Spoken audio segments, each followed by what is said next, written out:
बच्चों हमें दिया है आकृति में, यहाँ आकृति में पी क्यू समांतर है एस टी के। ये जो पी क्यू है ये समांतर है एस टी के। कोण पी क्यू आर यानी कि ये कोण पी क्यू आर 110 डिग्री है, वह कोण आर एस टी ये हमारा 130 डिग्री है, ये 130 डिग्री है।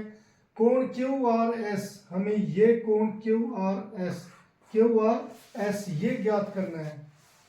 तो बच्चों इसके लिए हम यहां पर सबसे पहले, क्योंकि हमारे यहां पर हमें जो समांतर दिए पी क्यू और एस टी, अगर ये समांतर दी है मगर इनके कोई एक ऐसी रेखा नहीं दी जो इन दोनों को एक साथ काटती हो। अगर एक साथ काटती तो हमें कुछ हेल्प मिल सकती थी, मगर यहाँ पर ये एक साथ नहीं काटती। तो इसीलिए हमें कुछ ऐसा करना पड़ेगा कि जिसकी हेल्प से हम ये कोण निकाल सके। उसके लिए बच्चों हम यहाँ पर एक रेखा ए बी ऐसी खींच लेंगे जो पी क्यू के समांतर हो। अगर वो पी क्यू के समांतर है तो वो एस टी के भी समांतर हो जाएगी। तो इसकी हेल्प से फिर हम इस कोण को निकाल सकते हैं। तो बच्चों हम एक रेखा ए बी इस प्रकार खींचते हैं, इस प्रकार खींचते हैं कि यह आर बिंदु से होकर जाए, वह ए बी समांतर पी क्यू के, वह ए बी समांतर है एस टी की। ये लाइन बच्चों यहाँ पर थोड़ी चेंज की जा सकती थी। यहाँ पर आप लिख सकते हो हम एक रेखा ए बी आर बिंदु से इस प्रकार खींचते हैं। तो यहाँ पर थोड़ा सा गड़बड़ हो गया, कोई बात नहीं, मगर इससे कोई फर्क नहीं पड़ता, आपका मतलब ठीक होना चाहिए। तो बच्चों अब ये पी क्यू और ए बी समांतर है, मुझे ज्ञात करना है ये कोण। तो अगर ये समांतर है तो बच्चों कुछ ऐसा हो गया, ये पी क्यू हो गई और ये ए बी हो गई, और ये जो लाइन है क्यू आर, ये क्यू आर यहां पर आ गया। तो ऐसे ये तिर्यक रेखा हो गई। बच्चों ये कोण दिया है तो मुझे ये कोण मिल जाएगा। क्यों मिल जाएगा? एकांतर अंतःकोण है। तो पहले इस कोण को देख कर हम कर लेते हैं, सोल्व कर लेते हैं। क्योंकि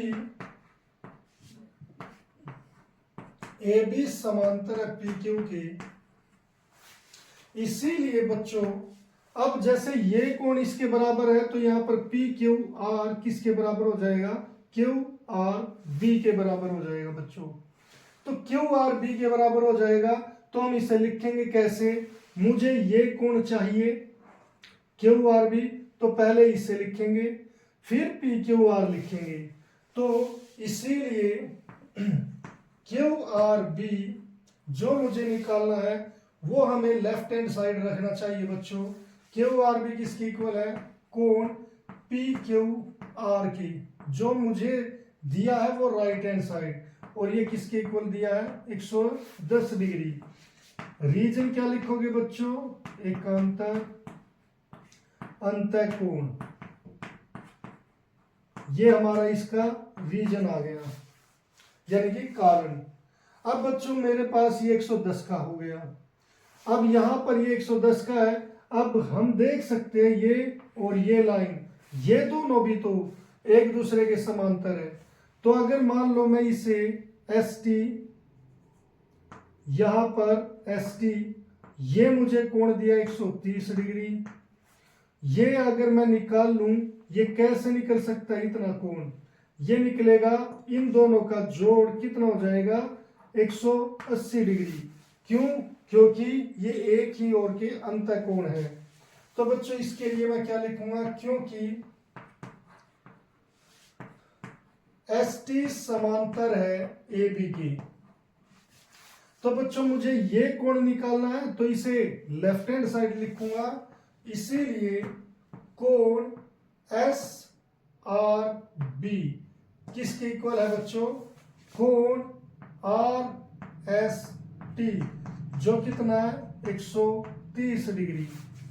तो बच्चों यहां पर ये समीकरण 1 है, इसे हम क्या कहेंगे? एक ही ओर के अंतःकोण। अब ये बच्चों समीकरण 2 हो गया हमारा, ये है समीकरण 2। अब बच्चों मेरे पास ये पूरा कोण कितने का है? ये हमारा 110 डिग्री का। यहां पर ये कोण अभी हम निकालेंगे बच्चों, ये थोड़ा सा मैंने गलत लिख दिया। इन दोनों का योग कितना होगा? योग कितना होगा? 180 डिग्री। 180 डिग्री, ठीक है। मुझे अभी कोण एस आर बी निकालना है, इसीलिए कोण एस आर बी कितना होगा? 180 degree minus R S T, यानी कि 180 degree minus R S T कितना बच्चों? 130 डिग्री, और जो कितना हो जाएगा? 50 डिग्री के बराबर। ये हो गया समीकरण 2। अब बच्चों ये पूरा 110 है और ये कितना आ गया? 50 डिग्री। तो क्या अब हम क्यू आर एस निकाल सकते हैं? बच्चों हम आसानी से निकाल सकते हैं, इसीलिए कोण क्यू आर एस किसके इक्वल हो जाएगा? कोण क्यू आर एस निकालने के लिए मैं कोण क्यू आर बी में से एस आर बी ये घटा दूंगा। कोण क्यू आर बी माइनस कोण एस आर बी ये घटा दो बच्चों, ये है 110 डिग्री का और ये केवल 50 डिग्री का। तो बच्चों ये कितना आ जाएगा? 60 डिग्री। तो इसीलिए कोण क्यू आर एस किसके इक्वल आ गया? 60 डिग्री। तो ऐसे हम इस कोण को निकाल सकते हैं, केवल एक लाइन ए बी जो इन दोनों के समांतर हो, ऐसी रेखा खींचकर।